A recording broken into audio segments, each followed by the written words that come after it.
I'm here to talk to you about the Center's school improvement process and how we use this process to really help schools make significant gains in student achievement. Obviously, the first thing that schools need to look at is the quality of instruction.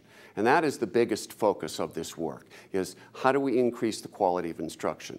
Clearly, there's a lot of information now on research-based instructional practices, and that serves as the foundation for this work.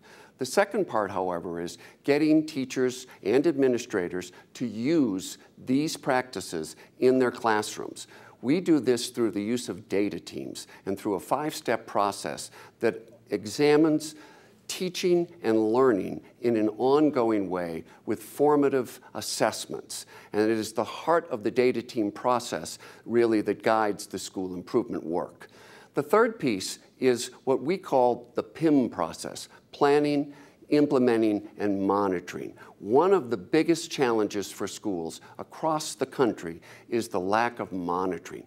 We plan for things and we implement them, but not very deeply.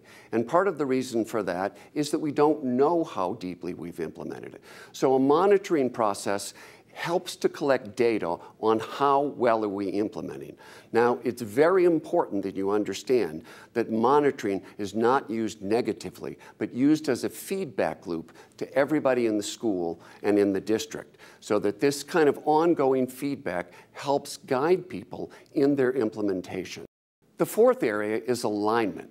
What we have found is it's critically important to align the whole system to help support the work that's going on in classrooms. The way that we do this is just like we have data teams at the teacher level, we have a building leadership team and a district leadership team, each of which focuses on supporting the work that's going on in the classroom and supporting the data teams. The fifth area is leadership practices. While we believe that leadership comes from across the system, from teachers, support staff, and administrators, the principal's role in this work is absolutely essential. If the principal does not lead the improvement work, honestly, things don't change in the building.